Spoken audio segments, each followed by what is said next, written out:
Friends, welcome back to our channel. இன்றைக்கி நம்ம வீடியோவில் என்ன பார்க்க போகிறோன்னா, ரேஷன் அரிசி யூஸ் பண்ணி எப்படி சாஃப்ட்னா இட்லி அண்ட் தோசை ரெசிபி தான் பார்க்க போகிறோம். வாங்க வீடியோக்குள்ளே போய் பார்க்கலாம். தோசை பேட்ரு, அதுக்கப்புறம் அது தோசை அண்ட் இட்லியும் வந்து செஞ்சு காட்ட போகிறேன்.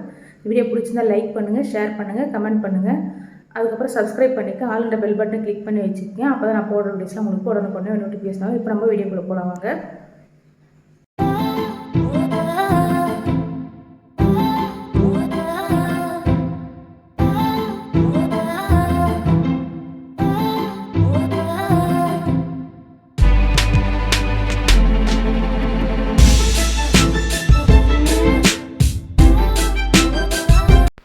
இட்லி அண்ட் தோசை மாவுக்கு தேவையான பொருட்கள் நம்ம ஃபஸ்ட்டு பார்த்துடலாம். வெந்தயம் வந்து 1 டேபிள் ஸ்பூன் அளவுக்கு, அதுக்கப்புறம் பார்த்திங்கன்னா உளுந்தம் பருப்பு 2 கப்பு, அரிசி வந்து பார்த்திங்கன்னா 11 கப்பு எடுத்திருக்கேன். 8 கப்பும் வந்து புழுங்கல் அரிசியும் 3 கப்பு வந்து பச்சரிசியும் எடுத்திருக்கேன். இப்போ நான் வந்து அரிசியை வந்து க்ளீன் பண்ணிக்கிறேன். நம்ம வந்து பார்த்திங்கன்னா நீங்கள் கடை அரிசியில் பண்ண போகிறீங்கன்னா 4 டம்ளர் அரிசிக்கு 1 டம்ளர் உளுத்தம் பருப்பு சேர்த்துக்குங்க. நான் வந்து ரேஷன் அரிசியில் தான் இன்றைக்கி இட்லி தோசை மாவு அரைக்கிறது எப்படின்னு சொல்லித்தரேன். ஸோ அதனால் வந்து பார்த்திங்கன்னா நான் 8 டம்ளர் வந்து புழுங்கல் அரிசியும் 3 டம்ளர் வந்து பச்சரிசியும் எடுத்துருக்கேன். எல்லாம் ரெண்டுமே பார்த்திங்கன்னா ரேஷன் அரிசி தான். இப்போ இது எல்லாமே நல்லா க்ளீன் பண்ணிவிட்டு நம்ம இதில் சின்ன கல் அப்படி இல்லைன்னா வந்து நெல் மாதிரிலாம் இருக்கும். ஸோ அது எல்லாமே க்ளீன் பண்ணிவிட்டு நான் இப்போது கழுவி ஊற வைக்க போகிறேன். நல்லா வந்து தண்ணி வந்து விட்டு ஒரு 10 வாட்டி வந்து நல்லா கழுவி எடுத்துங்க. நான் வந்து கீழே ஒரு பக்கெட் தருது பார்த்திங்களா, அது ஃபுல்லாக கழுவி ஊற்றிடுவேன். அதுக்கப்புறம் உளுத்தம் பருப்பும் கழுவி ஊற்றுவேன்.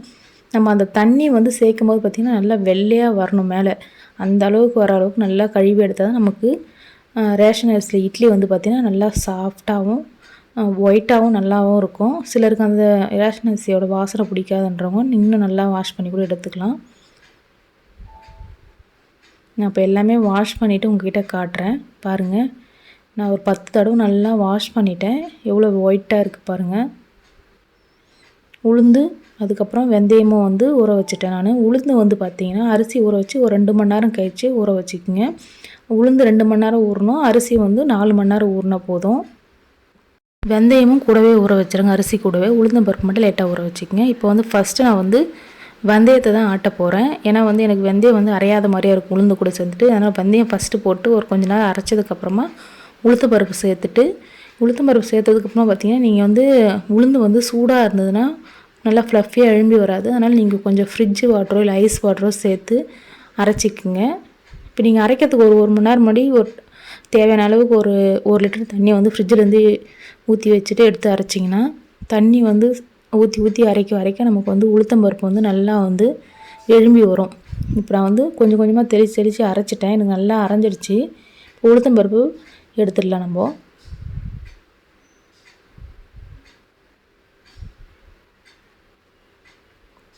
நான் வந்து பார்த்திங்கன்னா கொஞ்சம் கருப்பு உளுந்தும் சேர்த்துருக்கேன். ஏன்னா எனக்கு வந்து கருப்பு உளுந்தும் இருக்குது. அதனால் வந்து நான் வெள்ளை உளுந்து 1 டம்ளர்னால் 1.5 டம்ளருக்கு வந்து தோல் இல்லாத உளுந்து 1/2 டம்ளர் வந்து கருப்பு உளுந்து சேர்த்துருக்கேன். எனக்கு ஊர்லேருந்து அத்தை கொண்டு வந்து கொடுப்பாங்க. ஸோ அதனால் நான் வந்து ஆட் பண்ணி தான் செய்வேன். இது காலியானதுக்கப்புறம் நான் வெறும் கருப்பு உளுந்தே கூட போட்டு ஆட்டுவேன்.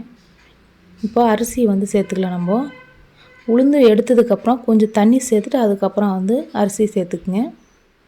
கொஞ்சம் கொஞ்சமாக சேருங்க. பாதி அளவு சேர்த்துட்டு தண்ணி வந்து பத்தலைன்னா ஊற்றிட்டு திரும்பவும் சேர்த்துக்குங்க. உங்கள் கிரைண்டர் எவ்வளோ அரைக்குமோ அந்த அளவுக்கு சேர்த்துக்குங்க. என் கிரைண்டர் வந்து பார்த்திங்கன்னா இந்த மொத்த அரிசியுமே கூட சேர்த்து அரைச்சிரும். ஆனால் நான் பாதியாக தான் அரைச்சி எடுத்துக்க போகிறேன்.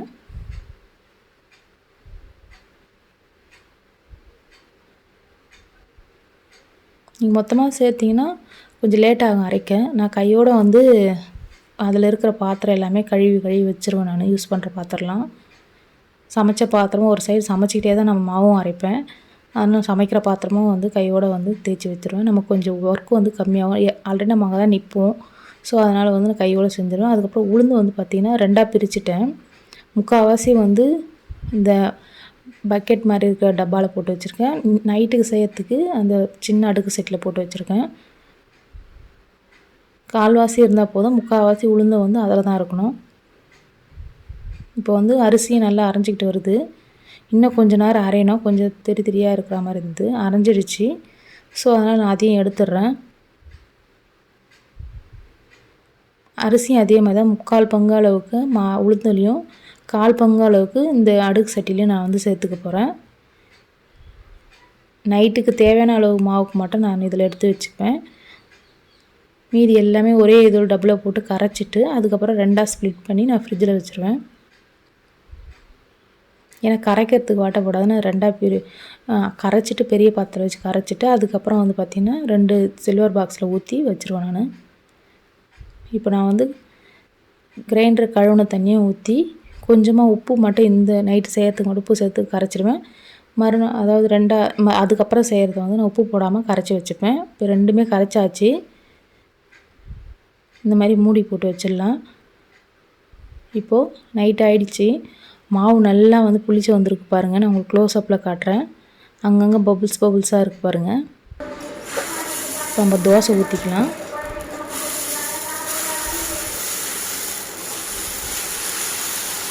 இது வந்து நைட்டு சுட்டேன் நான் தோசை அவ்வளோ சூப்பராக மெல்லிஸாக வந்து கிறிஸ்பியாகவும் வந்தது. ஏன்னா நம்ம வெந்தயம் சேர்த்துருக்கோம், அதுக்கப்புறம் வந்து பச்சரிசி சேர்த்துருக்கோம். எல்லாமே சேர்த்துதுன்னா நமக்கு வந்து கோல்டன் கலரில் தோசை வந்து நல்லா வரும். நல்லா கிறிஸ்பியாகவும் இருக்கும், வெந்தயத்தோட வாசனையோடு நல்லாவும் இருக்கும். கண்டிப்பாக நீங்கள் எல்லாமே இதை ட்ரை பண்ணி பாருங்கள். நீங்கள் கடை அரிசியில் இதே மெத்தட்லேயும் செய்யலாம். நான் சொன்ன மாதிரி 4 டம்ளர் அரிசிக்கு 1 டம்ளர் உளுத்தம் பருப்பு சேர்த்துக்குங்க. பச்சரிசி வேணால் 1 டம்ளர் வந்து சேர்த்துக்குங்க. மொத்தம் 5 டம்ளருக்கு 1 டம்ளர் உளுந்து கரெக்டாக இருக்கும். நான் வந்து நைட்டு வந்து தேங்காய் சட்னியும் செஞ்சுருந்தேன். அதை வச்சு சர்வ் பண்ணிட்டேன். தோசை பாருங்கள் இவ்வளோ சூப்பராக வந்திருக்கு, கிறிஸ்பியாகவும். மார்னிங் செஞ்சால் இன்னும் சூப்பராக வரும். இப்போ மார்னிங் வந்து இது மறுநாள் வந்து நான் சொன்ன மாதிரி 2 பாத்திரத்தை ஸ்பிட் பண்ணி வச்சுட்டேன். அதில் வந்து ஒரு பாத்திரத்தை எடுத்து மட்டும் நான் இப்போ மாவு ஊற்றிக்க போகிறேன் இட்லிக்கு. இட்லி பாத்திரத்தில் தண்ணி வச்சுட்டு எண்ணெய் நல்லா வந்து இட்லி அந்த தட்டில் தேய்ச்சிட்டு அதுக்கப்புறம் மாவு ஊற்றிக்குங்க. இட்லிக்கு மட்டும் எப்பவுமே கொஞ்சம் மாவு வந்து கெட்டியாக தான் இருக்கணும். நான் தோசை சுடும்போது மட்டும் கொஞ்சம் வேணும்னா தண்ணி சேர்த்துப்பேன்.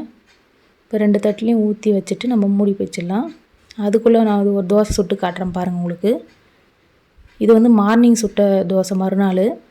இந்த தோசையும் வந்து பார்த்திங்கன்னா இன்னும் நல்லா வரும். இன்னும் நல்லா புளிச்சிருக்கும்ல மாவு. ஸோ அதனால் பார்த்திங்கன்னா இன்னும் சூப்பராக வரும். இட்லி தோசை எல்லாமே மறுநாளைக்கு இன்னும் டேஸ்ட்டாகவும் இருக்கும். அது கொஞ்சம் லைட்டாக புளிக்காத மாதிரிக்கும் அது ஒரு டேஸ்ட்டாக இருக்கும். இது இன்னொரு வகை டேஸ்ட்டாக இருக்கும். சுற்றி எண்ணெய் ஊற்றிடுறேன். எல்லா பக்கமும் நல்லா வந்து வெந்ததுக்கப்புறம் நம்ம திருப்பி போட்டுக்கலாம். எனக்கு இந்த தோசை மூடுற அளவுக்கு வந்து பார்த்திங்கன்னா பாத்திரம் இல்லை, அதனால் நான் மூடி போட்டே சுட மாட்டேன். 2 பக்கம் திருப்பி போட்டு தான் செய்வேன். இப்போ பாருங்கள் சூப்பராக வந்திருக்கு பாருங்கள் தோசை. அதை நைட்டு சுட்டதோட மார்னிங் சுட்டது வந்து பார்த்திங்கன்னா இன்னும் கிறிஸ்பியாகவும் நல்லாவும் இருந்தது. நைட்டு வந்து பார்த்திங்கன்னா நான் சொன்ன மாதிரி புளிக்காமல் லைட்டாக புளிச்சிருக்கு பார்த்திங்களா, அது வந்து எங்கள் ஹஸ்பண்டுக்கு நல்லா பிடிக்கும். அதனால் நாங்கள் எப்போயுமே எனக்கு மேரேஜ் ஆனதுலேருந்து காலையில் மாவு ஆட்டிடும் ஒரு 10 மணிக்கு. அதுக்கப்புறம் நைட்டில் வந்து தோசை சுட ஆரம்பிச்சிருவோம். மார்னிங் புளித்த மாவில் இட்லி தோசை எது வேணுமோ செஞ்சுப்போம். இந்த மாவு வந்து பார்த்திங்கன்னா ஒரு 2லேருந்து 3 நாளைக்கு ஃப்ரிட்ஜில் வச்சுப்போம் நாங்கள். ஸ்டோர் பண்ணி வைக்கிற மாவில் பார்த்திங்கன்னா உப்பு போட்டு கரைக்காதீங்க.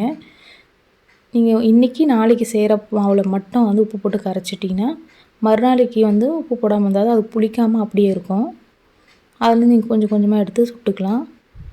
இப்போ வந்து இட்லி வந்து வெந்துடுச்சு பாருங்கள்.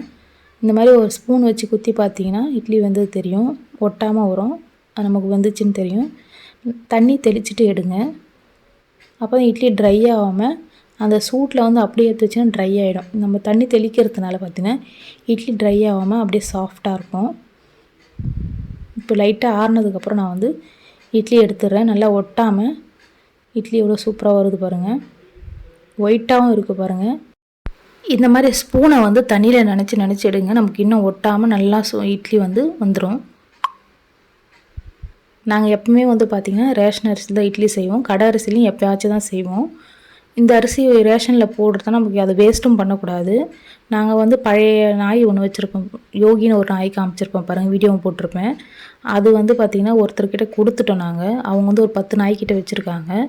ஸோ அந்த நாய்க்கு வந்து நாங்கள் மாதமான அரிசி வாங்குகிறோம், எங்களுக்கு தேவையானது எடுத்துன்னு மீதி வந்து அந்த நாய்களுக்கு கொடுத்துருவோம். இப்போ இட்லியும் வந்து ரெடி ஆகிடுச்சு, தோசையும் ரெடி ஆகிடுச்சு பாருங்கள், பார்க்கவே எவ்வளோ சூப்பராக இருக்குது. நல்லா வந்து வாசமாகவும் இருக்கும். வெந்தயம்லாம் போட்டு அரைச்சிருக்கோம். நான் இதுக்கு தொட்டுக்கு வந்து பார்த்திங்கன்னா தக்காளி பூண்டு சட்னி தான் வச்சுருக்கேன். சூப்பராக இருக்கும் டேஸ்ட்டு. நான் அந்த வீடியோ வந்து உங்களுக்கு அப்லோட் பண்ணுறேன். வேணுன்றவங்க கேளுங்க, நான் இது போடுறேன். இப்போ நம்ம சர்வ் பண்ணிடலாம். டேஸ்ட் அவ்வளோ சூப்பராக இருந்தது. நீங்களும் வந்து இட்லி தோசை மாவு அரைச்சி செஞ்சு சாப்பிட்டுட்டு எப்படி இருக்குன்னு எனக்கு கமெண்ட்டில் சொல்லுங்கள். Okay friends, bye. Thanks for வாட்சிங்.